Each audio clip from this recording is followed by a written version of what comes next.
Bonjour, chers amis. Pour souligner à notre façon la Journée internationale de l'enfance, nous allons voir à l'œuvre un illustrateur de livres pour enfants, Gilles Thibault, qui est bien connu dans le métier. Mais pour commencer, voici la vie de famille d'une adolescente un peu spéciale, Jasmine. Elle a ce site particulier qu'elle appartient à 2 cultures et à 2 religions différentes. Son père est indien et sa mère québécoise. Son identité, elle la trouve en naviguant entre les deux.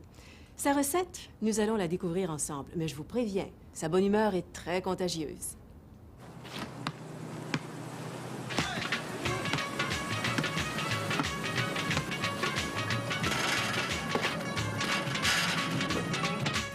How'd you do? Le basket. T'as pas chaud, mon marteau? Oh, chance! Oh, sure.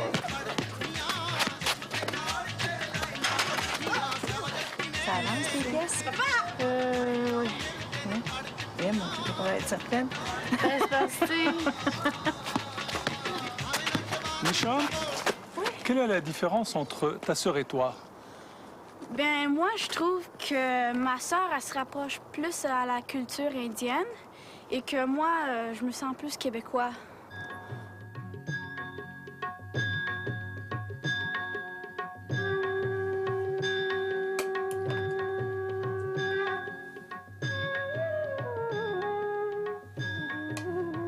Jasmine, peut-on savoir ce que tu fais?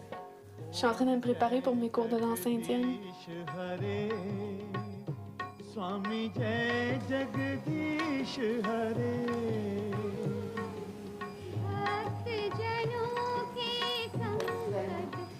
Pourquoi tu fais de la danse indienne?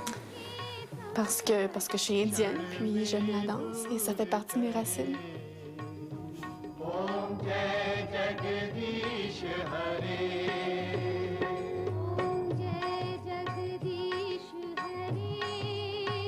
Est-ce qu'au fond de toi, il y a aussi une petite chicane?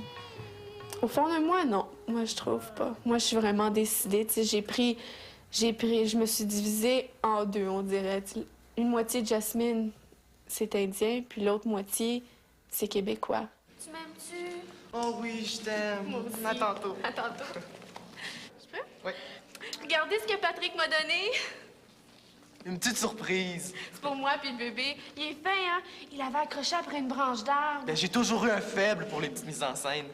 Si je suis avec mes amis québécois, c'est sûr, je vais me sentir québécoise. Mais eux, ils vont ressentir que j'ai un côté indien. Parce que je vais toujours en parler. Mais quand je suis avec mes amis indiens, je me considère plus indienne. Puis eux, c'est sûr qu'ils vont ressentir que j'ai un côté québécois. C'est normal.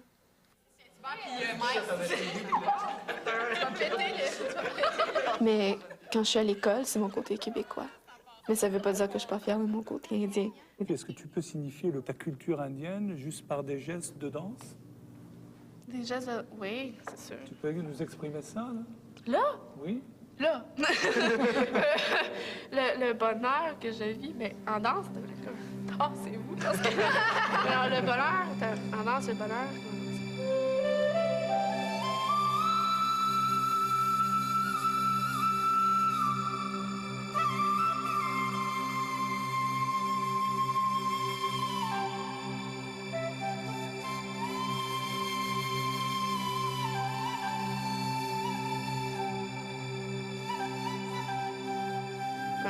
Aussitôt qu'on ouvre, il faut qu'on inspire.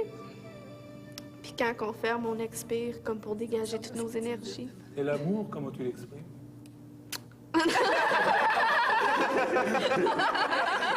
L'amour!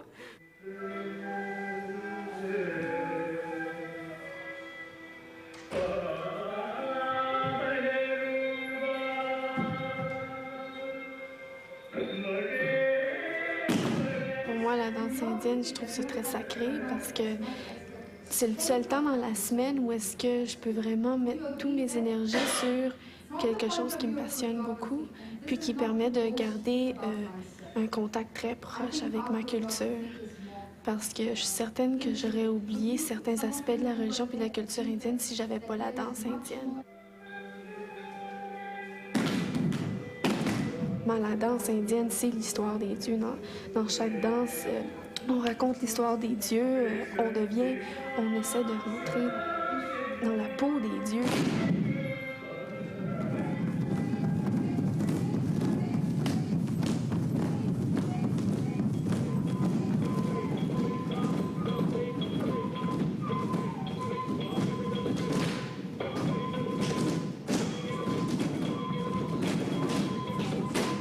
c'est l'histoire qu'on montre. Alors, c'est très sacré à ce niveau-là. Il faut vraiment respecter ça. Tu peux pas prendre pour acquis que c'est juste la danse, parce que c'est pas juste la danse. C'est une histoire, c'est l'histoire de l'Inde.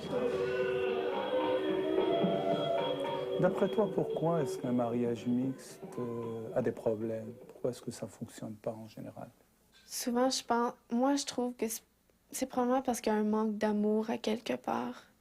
Parce que mes parents vont probablement vous dire plus tard qu'ils vont parler de leur mariage, mais ce qui a fait que mes tantes, puis ma grand-mère et mon grand-père ont finalement accepté ma mère, c'est le fait que mes parents ont vraiment montré à toute la famille qu'ils s'aimaient beaucoup.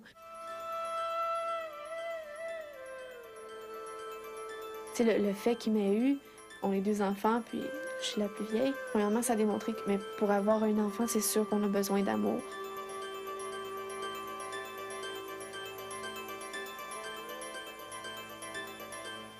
C'est sûr, quand il y a un mariage mixte, il y a des conflits.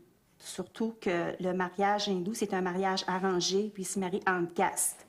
C'est déjà très rigide à l'intérieur de leur système.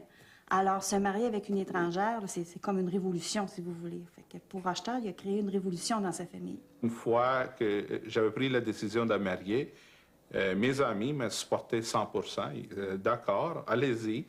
Quand j'ai informé ma famille immédiate, mes sœurs, ma mère, un peu mon père était réticent. Mais le restant de la famille, il m'a supporté.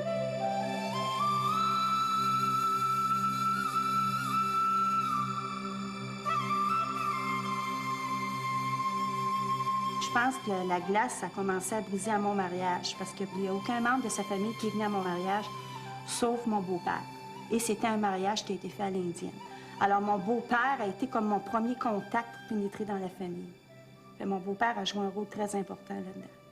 Et bien entendu, mon époux, parce que pour passer à travers ces moments difficiles-là, ça prend un couple qui est très solide. Il faut qu'on s'aime beaucoup parce qu'on passe des moments difficiles.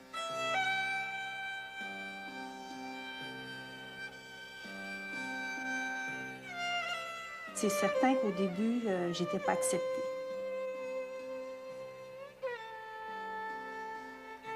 Je dirais ma belle-mère, mes belles-sœurs, quand Jasmine est venue au monde, ils disaient tant que c'est un mariage qui n'allait pas durer. Ils se sont rendus compte que si tu prends la peine d'avoir des enfants puis de fonder une famille, bien c'est sérieux. Puis quand ils ont vu que je commençais à grandir dans les 2 cultures, puis que je perdais pas ma culture indienne et que je perdais pas ma culture québécoise, c'est là, je pense, qu'ils ont commencé à réaliser, non, c'est vrai, qu'il faut vraiment s'aimer pour être capable d'élever une fille comme ça. Ça prend de l'amour. Moi, je crois que c'est vraiment l'amour qui est le plus important pour qu'un mariage marche. C'est pas juste dans un mariage mixte, c'est dans n'importe quel mariage.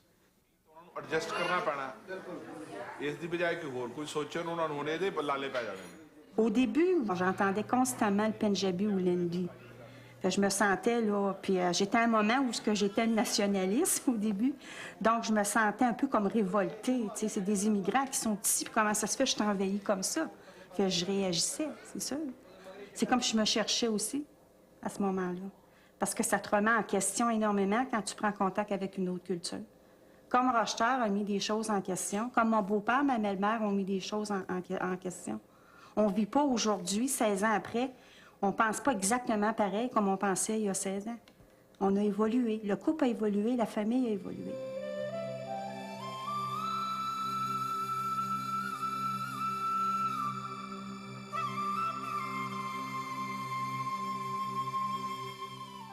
Et la religion, c'est laquelle qui prend le dessus? C'est laquelle que tu ressens davantage? Celle que je connais le plus, je dirais que c'est la religion indienne, parce que je suis tellement proche de mes grands-parents. C'est mes grands-parents qui m'ont élevée, au fond, quand j'étais petite fille, parce que mes parents travaillaient. La première langue que j'ai apprise, c'est le Punjabi, qui est une langue indienne. Et c'est mes grands-parents qui me l'ont montré. Au lieu de me raconter l'histoire des 3 petits cochons puis du chaperon rouge, ben c'est des histoires de Ganesh, de Krishna, pour que je puisse savoir comment ils ont vécu, eux, puis pourquoi, quel qualificatif qu'on leur donne en tant que Dieu. Alors, c'est comme ça que j'ai appris.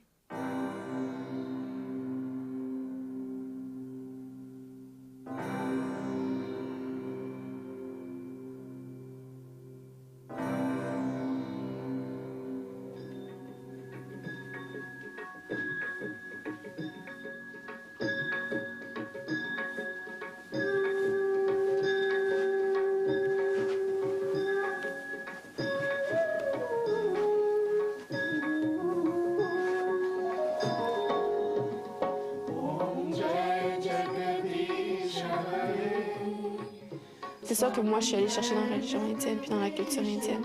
C'est le calme. Et chez nous, puisque c'est calme, je vais me rapprocher de la culture indienne, surtout à la maison.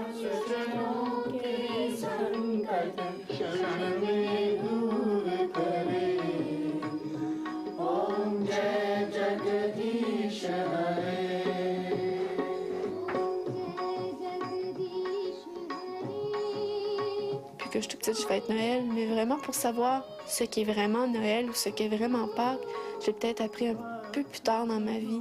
Puis je pense maintenant, je suis en train de me familiariser plus avec la culture catholique, la religion catholique, mais je suis toujours un peu plus indienne, mais je suis certaine que tranquillement, pas vite, ça va s'équilibrer.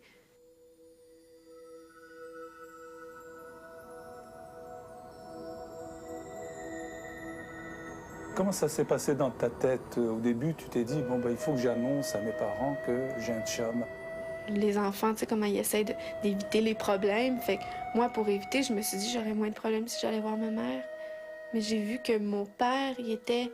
C'est pas que ma mère était pas ouverte, elle était très ouverte, ça, elle voulait m'entendre parler, mais c'est que tout de suite, elle a bloqué pour que moi, je comprenne qu'il faut pas que j'aille trop loin.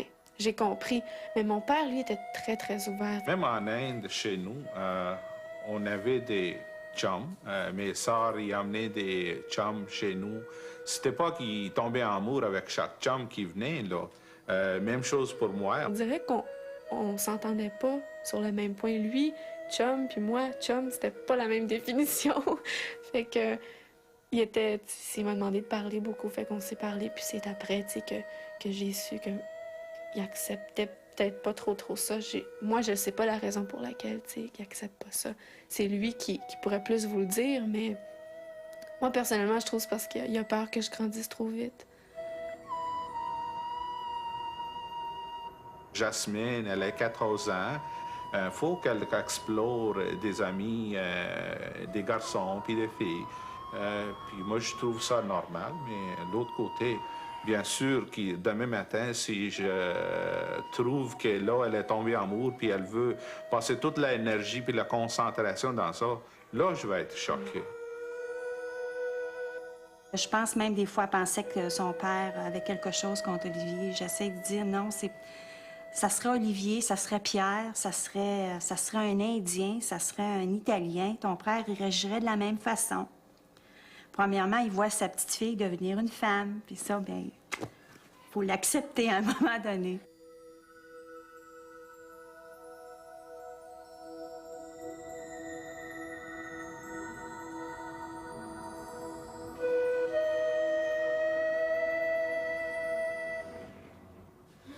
C'est des choses qui manquent? Dans le four, les chapatis. Jasmine, est-ce que tu sens un grand écart religieux et culturel entre ton père et ta mère? Il y en a un, mais je trouve que ça se complète. Moi, je crois que les valeurs partout dans le monde sont pareilles. Puis c'est la façon de le montrer que c'est pas nécessairement pareil. Comme dans la religion catholique, dans la religion hindouiste, la valeur du respect, c'est pas démontré de la même façon, mais je trouve que si on prend les deux manières, puis qu'on les met ensemble, ils se complètent très bien. Bon, ça va? Est-ce que tu te sens plus proche de ta mère ou de ton père? Je me sens plus proche de ma mère. C'est comme ça. Les problèmes que je vais vivre en tant qu'adolescente, ça va plus toucher sa culture. Puis ce qu'elle a vécu quand elle était plus jeune. C'est sûr que j'ai ces problèmes-là, mais à l'âge de 14 ans. Fait qu'elle peut quand même me donner les conseils, puis elle peut quand même m'aider. Alors c'est plus près de ma mère que je vais aller me confier qu'auprès de mon père. Parce qu'elle l'a déjà vécu dans le même environnement.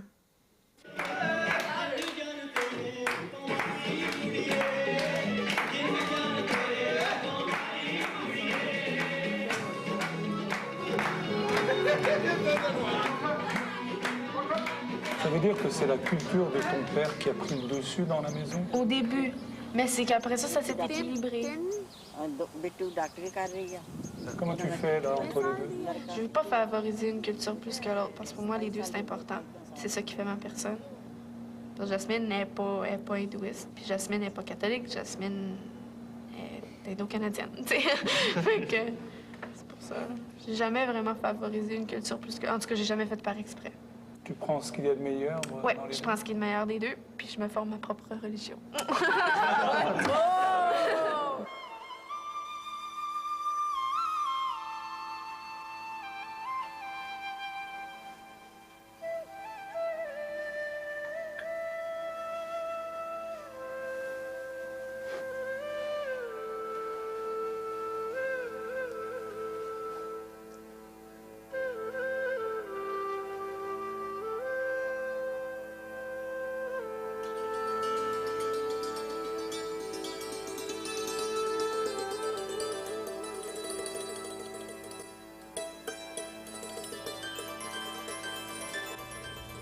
Pour en apprendre davantage sur l'art sacré des femmes indiennes, voici un magnifique album publié chez Artaud et intitulé « Peinture sacrée de l'Inde ».